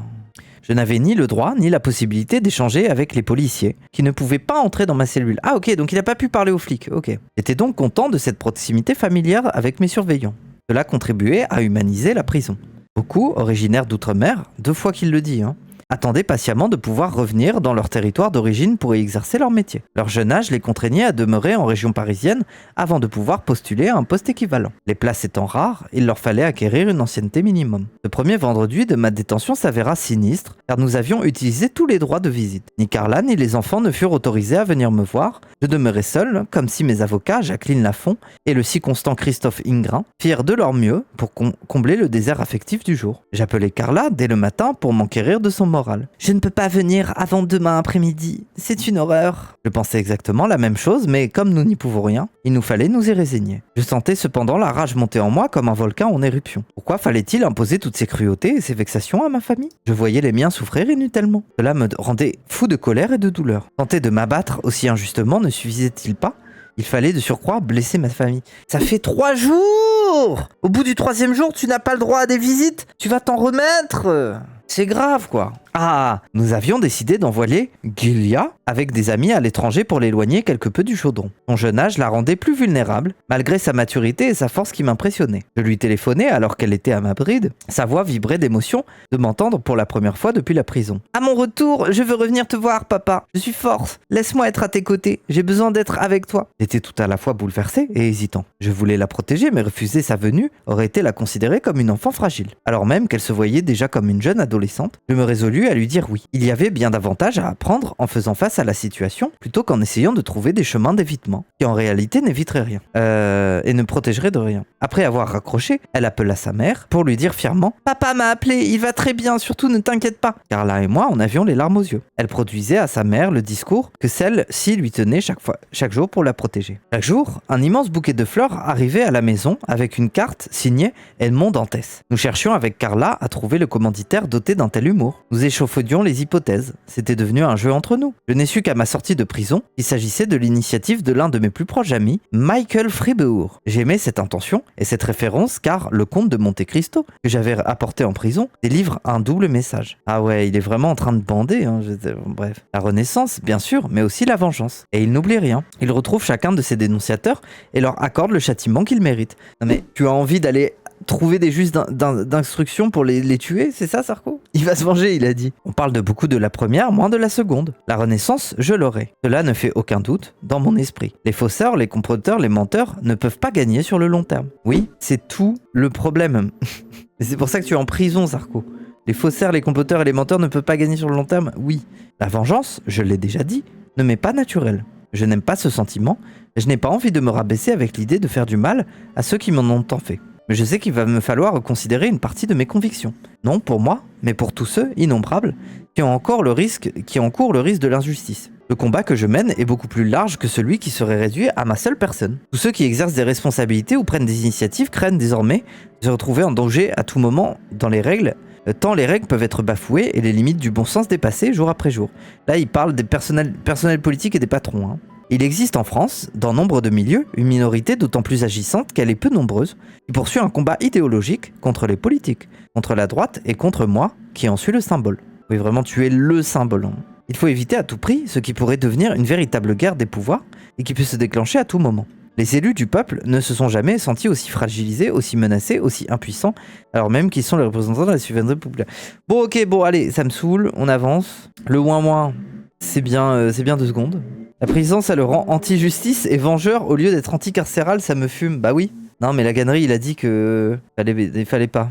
C'était pas bien qu'ils soient en prison. Bruno Retailleau m'appela régulièrement, mais n'en fit publiquement pas davantage. Laurent Wauquiez se manifesta aussi, mais ses prises de position publiques furent prudentes et surtout moins tranchées que celles de Gérard Larcher, qui osa affirmer que l'exécution provisoire posait problème. En effet, je n'en veux pas à ceux qui n'ont pas été particulièrement courageux. Chacun fait comme il peut ou comme il veut. Mais comment espérer être un leader politique si on a eu peur et surtout si on le montre? J'ai réussi à être élu président de la République, moins par mon talent que par mon audace. D'accord. Cette dernière est sans doute la caractéristique la plus rare à l'époque des réseaux sociaux. Quoi cette phrase de Mean Girl bizarre là? Avoir de l'audace, c'est la caractéristique la plus rare à l'époque des réseaux sociaux. Des polémiques à répétition, des smartphones qui filment et espionnent tout à tout moment. Mais elle est centrale pour celui ou celle qui aspire aux responsabilités les plus élevées. D'accord. Finalement, les meilleures surprises sont venues de ceux que j'attendais le moins. Marine Le Pen fut de celle-ci. Elle avait appelé à voter contre moi en 2012 et donc pour François Hollande, ce qui ne m'avait pas plu. J'avais capté son électorat populaire. Elle me considérait, à juste titre, comme son principal adversaire. J'avais en outre toujours refusé le moindre accord avec son père, elle-même et son parti. C'est dire que les contentieux entre nous étaient nourris et nombreux. Certes, le contexte judiciaire pouvait nous rapprocher. L'application d'une peine d'inéligibilité provisoire avant son appel équivalait à lui interdire l'élection de 2027, qui était particulièrement choquant. Mais me soutenir était pour elle plutôt un risque qu'un avantage à quelques mois de son propre procès en appel. J'ai apprécié ses déclarations publiques à la suite de ma condamnation. nation, qui était courageuse et dépourvue de toute ambiguïté. Je lui ai donc téléphoné pour la remercier. Mais je croyais qu'il pouvait pas téléphoner, mais qu'on pouvait que l'appeler. C'était notre premier contact depuis fort longtemps. Au cours de la conversation, elle m'a interrogé sur la situation politique. Je lui ai répondu que ma conviction était à arrêter. Les élections législatives anticipées n'étaient qu'une question de semaines. Je ne voyais pas comment le président Macron pourrait y échapper. Ouais, c'est vrai, mais bon, peut-être il va aller jusqu'au bout avec le cornu et son budget qui frise là. J'ai ajouté que je croyais pas à la démission de ce dernier, ce qui renforçait encore la probabilité de cette perspective. Elle me répondit « Votre voix porte sur l'électorat de la droite populaire. Vous assoriez-vous à un quelconque front républicain ?» Ma réponse fut sans ambiguïté. Non, et de surcroît, je l'assumerai en prenant le moment venu une position publique sur le sujet. Elle termina en me chargeant d'un message pour Carla. « Dites à votre femme que j'ai admiré l'élégance avec laquelle elle a jeté à terre la bonnette du micro de Mediapart. » MDR. Ah, vraiment, genre ça l'impressionne Marine Le Pen. Elle l'a fait avec une classe et une douceur remarquables. Marine Le Pen avait raison. Le geste de Carla était devenu viral sur les réseaux sociaux. C'est Goulia qui m'a dit que ça avait fait le buzz. J'aurais été incapable de faire aussi bien. Je ne l'avais d'ailleurs pas vue alors que j'étais à côté d'elle à la sortie du tribunal correctionnel.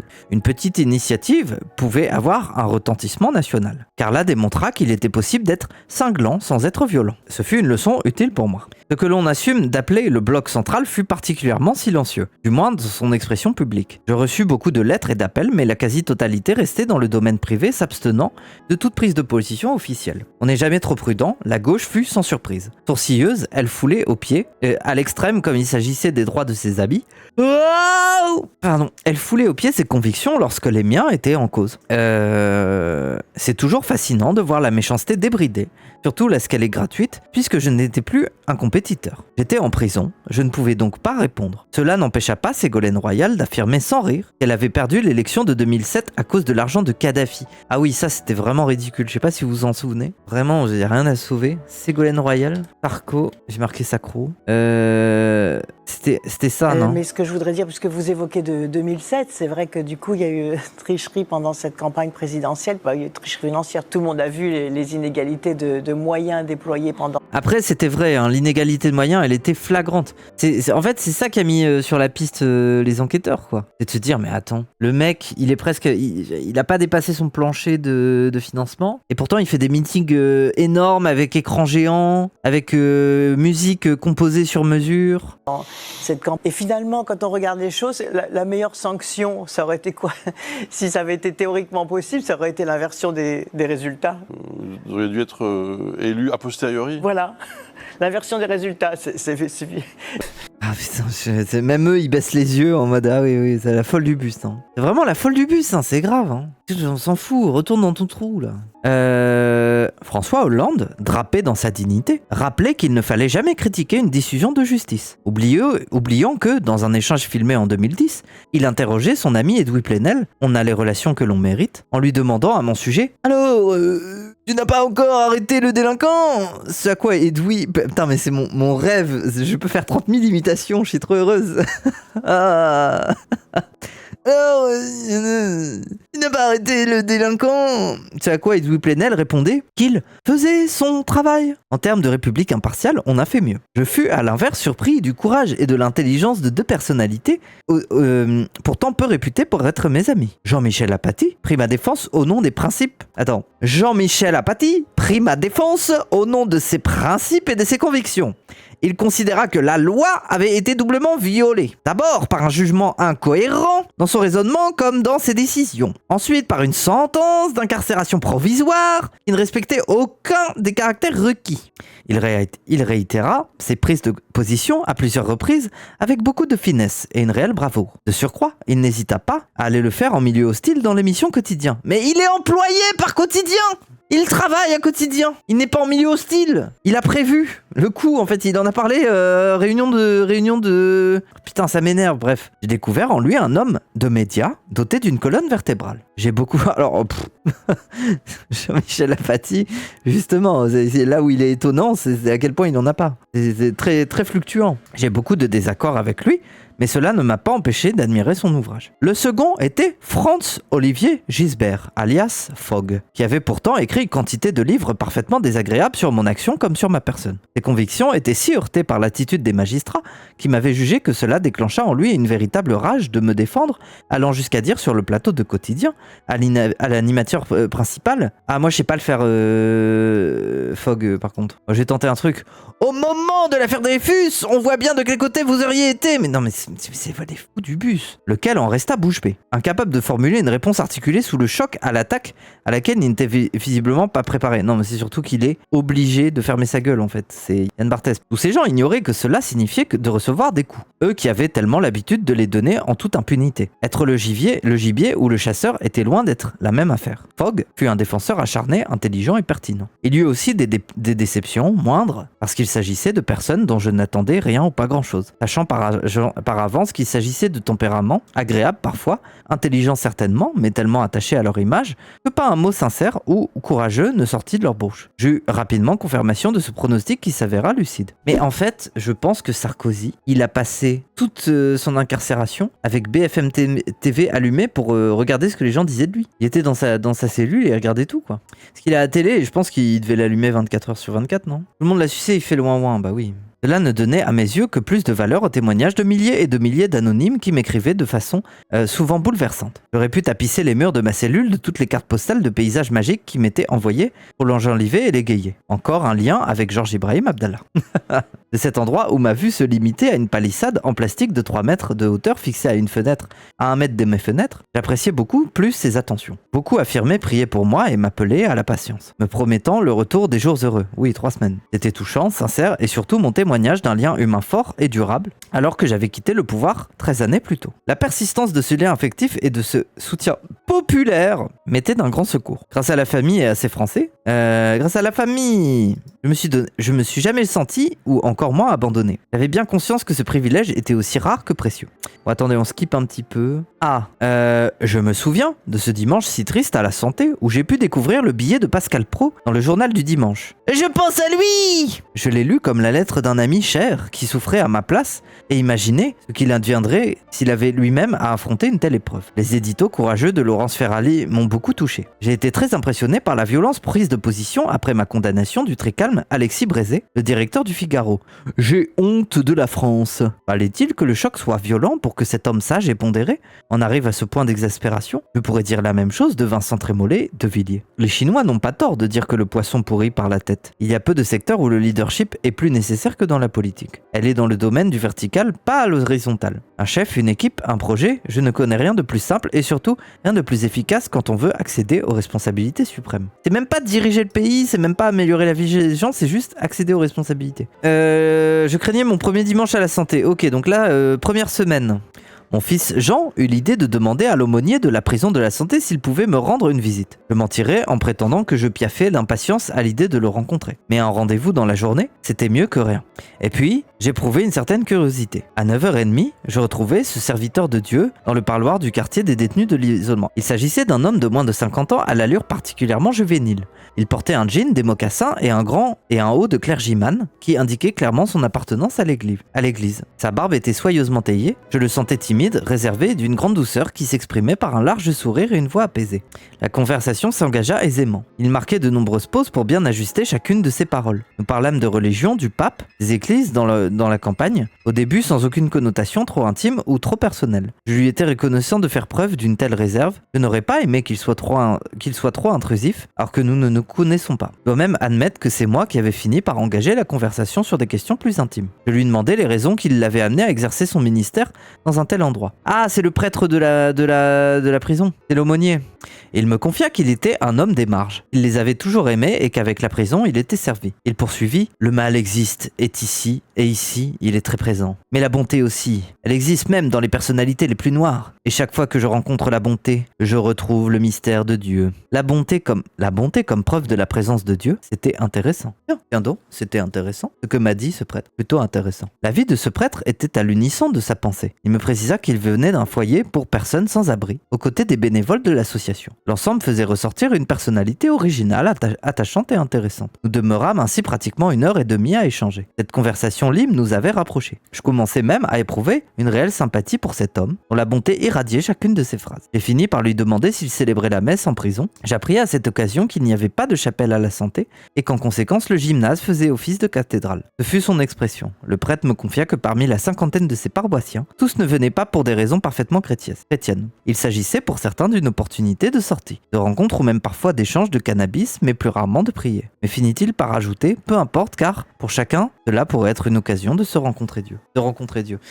Question les gens, il y a des imams et des rabbins en prison? Parce que là c'est un aumônier. Mais est-ce qu'il y a pour les 3 religions majeures? Est-ce qu'il y a que un aumônier et c'est tout quoi? Il a pompé sur la Bible et Monte Cristo, un peu ouais. Je m'apprêtais à communier pour la première fois depuis de nombreuses années. J'en étais heureux et même ému. Ce fut la célébration la plus courte à laquelle il m'a été donné d'assister. Nous commençâmes par dire un Notre Père et un Je vous salue Marie. J'ai pensé à Marine Le Pen, mais il s'agirait d'une autre Marie. Puis nous nous recueillâmes ensemble un long moment. Le silence régnait, je communiais avec une certaine ferveur. Puis nous demeurâmes sans parler. Ce silence était apaisant, surtout dans cet univers tellement violent. Nous nous quittâmes en nous promettant de nous revoir les dimanches suivants. Ok, donc c'est tout le dimanche. Tous les dimanches, ok.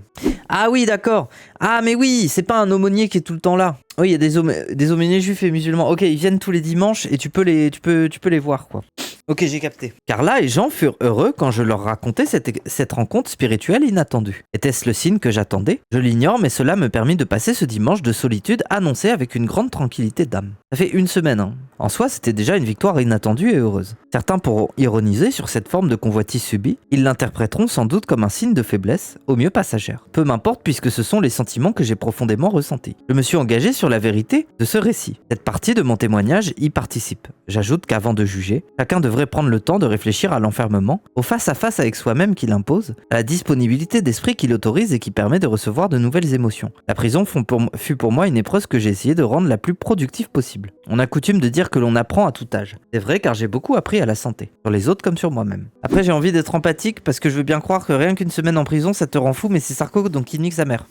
Il ne fréquente pas les autres détenus. Il a 2 flics dans la cellule d'à côté qu'il protège. Le personnel pénitentiaire est très gentil avec lui, mais l'appelle Monsieur le Président et essaye de discuter avec lui. Il est en prio sur l'aumônier. Il a un téléphone, il peut passer des coups de fil. 3 visites par semaine de 50 minutes. Il voit ses avocats le matin pendant 1 heure. En fait, globalement, il vit la même vie, mais dans 12 mètres carrés, quoi. Il a appris quoi du coup? On sait pas trop, mais il a appris. Ma cellule était celle des autres détenus. Elle n'avait pas été construite pour moi. Mon quotidien était le même. Oui, mais les autres détenus sont parfois 2, 3 et même 4 dans des cellules. 4, j'abuse peut-être un peu. Mais tes 12 mètres carrés, ils sont occupés par 3 personnes, quoi. Mon quotidien était le même, si ce n'était que mon régime était plus sévère. Ainsi, à la différence du quartier des personnes vulnérables au VIP, ma porte était constamment fermée. Je ne pouvais jamais quitter ma cellule et déambuler dans le couloir. J'avais plutôt moins de droits que les autres détenus. Non mais... Mon avocat me conseilla de n'avoir jamais de contact avec ces élus dont vous n'avez rien à attendre, ils ne cherchent que la polémique. Son avis me conforta dans la décision de ne pas accepter la moindre rencontre. Je demeurais ainsi dans ma cellule à attendre que les choses passent. Il y avait donc des gens qui mettaient le compas politique avant la dignité minimale qui aurait dû consister à respecter l'intimité d'un homme en prison. Le journal Le Monde, autrefois un quotidien qui faisait autorité, avait envoyé un photographe dans les bagages de la France insoumise pour voler une photo de moi emprisonné. Après le cliché de fou, quand je pensais aux leçons de démocratie, de morale, de déontologie, de respect des droits de l'homme que ce journal a coutume d'adresser à la terre entière, c'était risible. Il y avait de quoi en avoir le cœur au bord des lèvres. Ce comportement était au mieux indigne de ces tabloïds qui vendaient leur âme pour le moindre écho à scandale. Le monde était tombé bien bas depuis longtemps. Mais là, il était vraiment dans le caniveau. Difficile de faire pire. Les révolutionnaires au petit pied se croyaient à la prison du Temple pour harceler le roi et la reine déchus. Il y aurait eu une guillotine en place de Grève comme au XVIIIe siècle. Ils y seraient venus se repaître du spectacle des têtes qui roulaient, dans la boue du rythme des pulsions et folies meurtrières de Marat, de Danton et de Robespierre, bien sûr. Ah, comment pouvaient-ils en être arrivés là? N'étant pas certains de la qualité de leurs connaissances historiques? Ah oui, mais là c'est les tiennes qui font défaut là. Je ne pouvais même pas leur reprocher d'avoir oublié que les révolutionnaires sont toujours dévorés par leur révolution. Peut-être qu'ils ne l'ont jamais su. Alors rappelons-le que Marat fut assassiné, Danton fut exécuté à la demande de Robespierre, et ce dernier à la demande de tous les autres. Moi de rappel, Robespierre, il était un peu... Il essayait plus qu'autre chose de contrôler justement un peu les bains de sang. Ça le gênait quoi. Il faut espérer que les progrès de la civilisation ont mis un terme à cette fatalité et que l'histoire n'est plus un éternel recommencement. À l'inverse, j'étais reconnaissant à leur chef Jean-Luc Mélenchon de ne jamais avoir prononcé une parole contre moi tout au long de cette crise et de mon incarcération. Je ne partage bien sûr aucune de ses idées ou de ses outrances. Mais l'homme cultivé qu'il est ne pouvait, du moins je l'espérais, être tombé moralement au niveau de ces deux élus de la nation. Et quels élus? Là aussi, leur attitude devait consterner toute personne dotée d'un minimum d'humanité. La visite se prolongea toute la journée. L'administration pénitentiaire était à bout, curieuse de cette manipulation et bien décidée à me défendre. Je leur étais très reconnaissant. À 16h30, Carla et mon fils Jean devaient se rendre au parloir. On m'expliqua que, dans ces conditions, c'était impossible et que la visite serait retardée. Pour combien de temps? Personne ne le savait. Je me voyais privé de ma famille par la faute de ces deux individus. Oh la haine. Ah, les députés LFI, le journaliste du Monde, il peut pas voir sa famille. Miskin. Je pus enfin les voir en fin de journée grâce à la compréhension du directeur et des surveillants. Mais quel stress inutile ce fut. Leur visite prouvait qu'à l'évidence, je n'étais pas un détenu comme les autres. Bah oui, mais attends, mais c'est grave. Leur visite prouvait qu'à l'évidence, je n'étais pas un détenu comme les autres. Juste avant, ma cellule était comme les autres détenus. Elle n'a pas été construite pour moi. Je suis un simple être humain. Elle se contredit au bout de 2 paragraphes, quoi. Les parlementaires de la France Insoumise avaient réussi l'exploit de démontrer l'exact contraire de ce qu'ils avaient souhaité. Détail intéressant, les surveillants m'ont confié qu'à aucun moment ces élus d'ultra-gauche ne les avaient interrogés sur leurs conditions de travail et sur le choix qui était le leur d'avoir intégré la pénitentiaire. En vrai, ils le font. Bref, peut-être pas là, mais ils le font. C'est pas l'objectif ce jour-là, quoi. Visiblement, la vie des travailleurs de la prison ne les intéressait en rien. Ils n'avaient pas gagné beaucoup de voix avec cette visite. Cela me réjouissait beaucoup. La vie quotidienne continuait à son rythme monotone. La cérémonie de la douche après le sport était particulièrement cocasse. Pourquoi cocasse? Je n'avais jamais connu une installation plus incommode. Par la crainte sans doute qu'un détenu ne se pende, il n'y avait pas de pommeau, mais seulement un petit filet d'eau qui coulait presque le long du mur. On ne pouvait se mettre au-dessous, il fallait essayer de se placer à la bonne hauteur juste en face. Mais ce n'était pas la seule difficulté. Le pire était que ce mince filet d'eau s'interrompait très vite, comme une minuterie. Mais... Il fallait sans cesse retrouver le bouton et le presser. Mais il est en train de découvrir les douches de camping. Mais attendez, il a jamais été à la piscine. Il n'a jamais allé au camping. Mais en fait, il y a un mépris de classe qui l'ignore en fait dans son bouquin, quoi. Ça me fascine. Ainsi organisée, la douche prenait le triple de temps nécessaire en situation normale. Elle ne produisait en revanche aucun des plaisirs habituels à ce moment salvateur après un exercice physique intense. Cela n'avait rien d'un drame, mais participait de l'inconfort général. J'étais en prison, je n'étais pas prêt de l'oublier. Tous ces détails de la vie quotidienne me ramenaient à la réalité du jour. C'était la mienne. Putain, il a souffert, hein. Une douche de camping, vous vous rendez compte quand même? Pas de pommeau de douche. Oui, c'est vraiment la bourgeoisie pure et innocente. Vraiment, quoi. Une amie alla même jusqu'à me recommander d'interroger Éric Dupond-Moretti pour savoir s'il serait d'accord pour intégrer ma défense. Je déclinai sans aucun état d'âme cette étrange proposition. D'abord, parce que je ne pensais pas que choisir l'avocat le plus détesté des magistrats aurait été, dans ma situation, un choix particulièrement pertinent. Oui.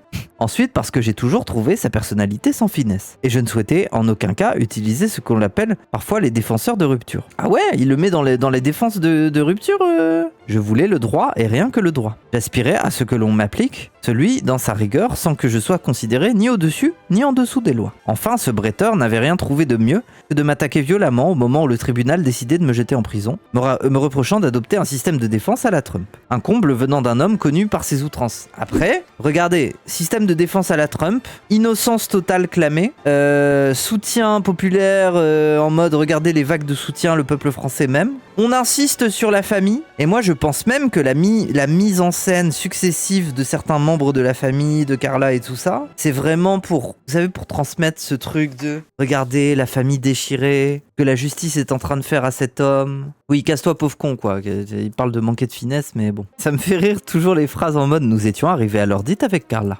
Il a besoin de dire qu'il était avec Carla, quoi. C'est vraiment...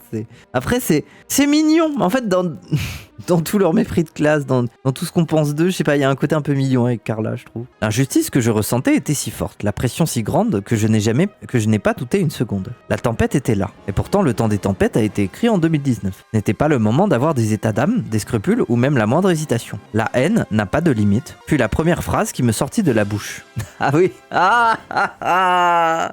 Ah putain, face à la juge, tremblant, il a dit « La haine n'a pas de limite ». Carla était toujours à mes côtés, forte et indéfectible. Je la sentais inquiète de me voir ainsi prendre la parole en direct et sans la moindre préparation. Bah tu m'étonnes. Mes fils étaient là, solides comme un pack de rugby. Nous faisions face ensemble, nous refusions de baisser la tête ensemble. En revoyant les images, en écoutant certains commentaires, en recevant les témoignages de la rue au hasard des rencontres, j'étais fier de cette famille que nous constituons. Ok. Les 3 semaines entre la sanction et le jugement de l'incarcération furent un moment étrange comme suspendu de ma vie. Les Français n'avaient pas encore réalisé que je devais me rendre à la prison. Vraiment, les Français n'avaient pas encore réalisé ça. Oui. Personne ne le réalisait, quoi. Je devais me faire à l'idée de l'incarcération désormais. Certaines...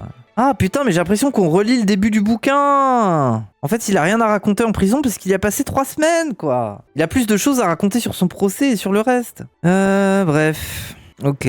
Bon, moi je pense qu'on s'arrête là. Parce qu'en vrai, après, qu'est-ce qu'il y a de croustillant à la fin, à part lui qui se plaint de son procès, lui qui dit que la prison c'est dur, lui qui dit que le personnel pénitentiaire est incroyable, en insistant bien sur le fait qu'ils sont martiniquais. Lui qui... Enfin, je sais pas. J'ai pas l'impression qu'il y a grand chose de plus, quoi.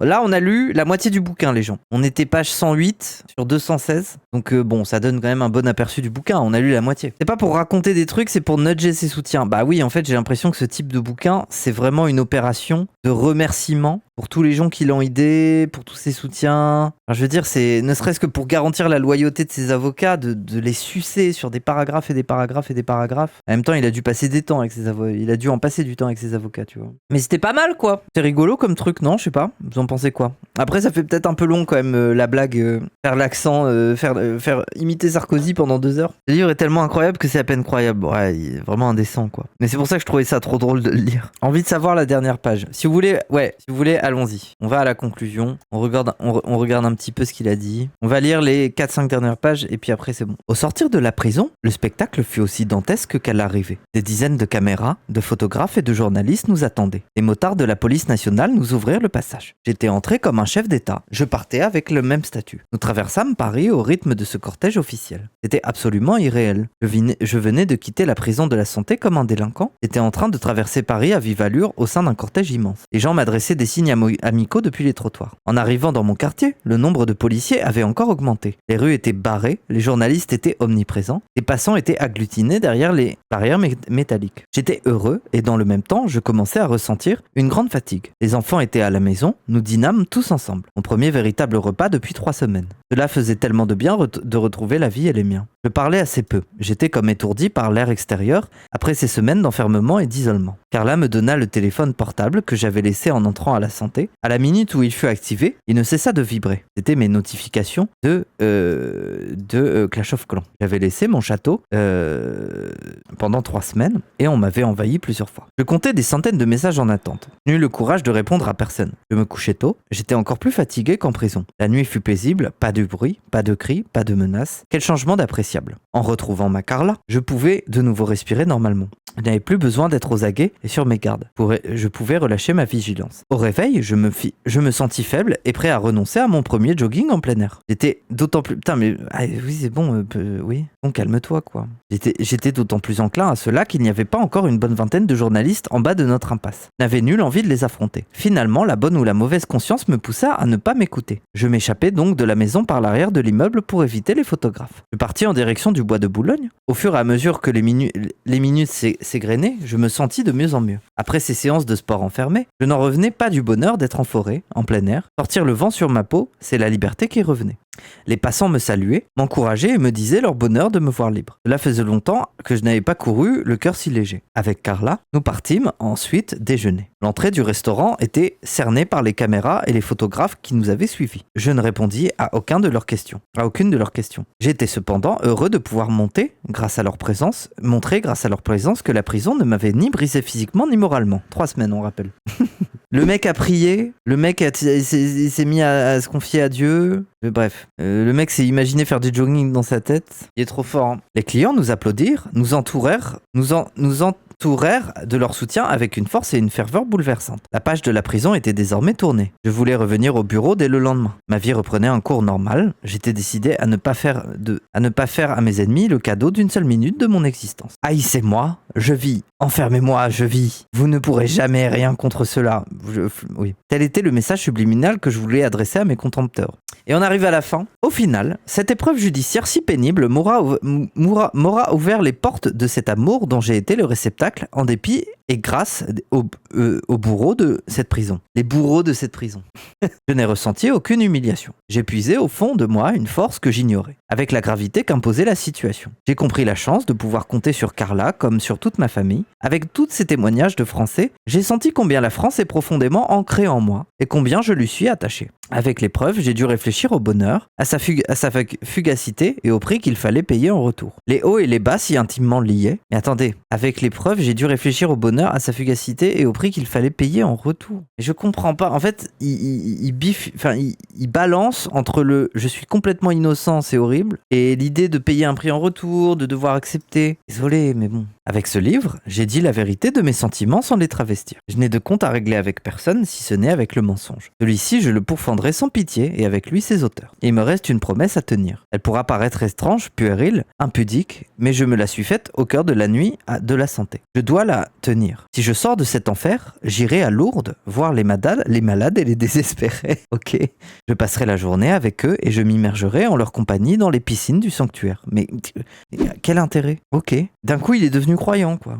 Va aller à Lourdes, quoi, comme ma grand-mère. Ma grand-mère va croiser Nicolas Sarkozy, super. Quelques mois auparavant, la lecture de Zola m'avait fait découvrir Lourdes, à laquelle il a consacré un livre magnifique. Ah ouais, tu connaissais pas Lourdes avant de lire Zola? M'étonne. Il connaissait pas Lourdes. MDR, il a été président 5 ans, hein. Je comprends pas. Cela m'a tellement aidé de penser à ceux qui souffraient bien davantage que moi. Je leur dois à eux aussi d'avoir pu tenir. Cette promesse sera donc honorée, comme toutes les autres. La vie, qui passe et qui propose tant d'épreuves, permet de renaître plus fort, plus mature, plus grave. À la santé, j'ai recommencé ma vie. Voilà, c'était le livre de Nicolas Sarkozy en abrégé. C'était vraiment nul à chier. Et j'ai hâte de l'épisode de Qu'est-ce qu'on lit. Je sais pas si vous connaissez cette chaîne, mais Qu'est-ce qu'on lit, elle est trop forte pour massacrer ce genre de bouquin. Si vous la connaissez pas, je vous la conseille, sa chaîne elle est trop drôle. Oui, de ouf, oui, ça va être un massacre, hein, ça va être bien. Mais voilà, bon, bah, ça aura été un stream particulier. Vous aurez eu Nicolas Sarkozy avec une mauvaise imitation pendant 2h30 là. J'espère que ça vous a plu. Déjà, est-ce que ça vous a plu? Est-ce que lecture d'un bouquin comme ça en mode un peu goofy, ça vous plaît? Parce que, bon, c'est Paf qui m'a suggéré l'idée, mais je me suis dit, vas-y, il faut que j'essaye de rendre ça divertissant. C'était incroyable. Bon, après, des bouquins comme ça, un peu intéressants, il n'y en aura pas tous les jours. Mais trop bien, mais pas trop souvent quand même. Ah non, pas souvent, mais je sais pas, genre par exemple, regardez le bouquin de Bardella, ça pourrait être intéressant quand même, non? De lire le bouquin de Bardella ensemble, comme ça on voit ce que ça donne, on voit ce que ça dit, quoi. On voit à quel point c'est nul. Il faudrait que je décote le PDF.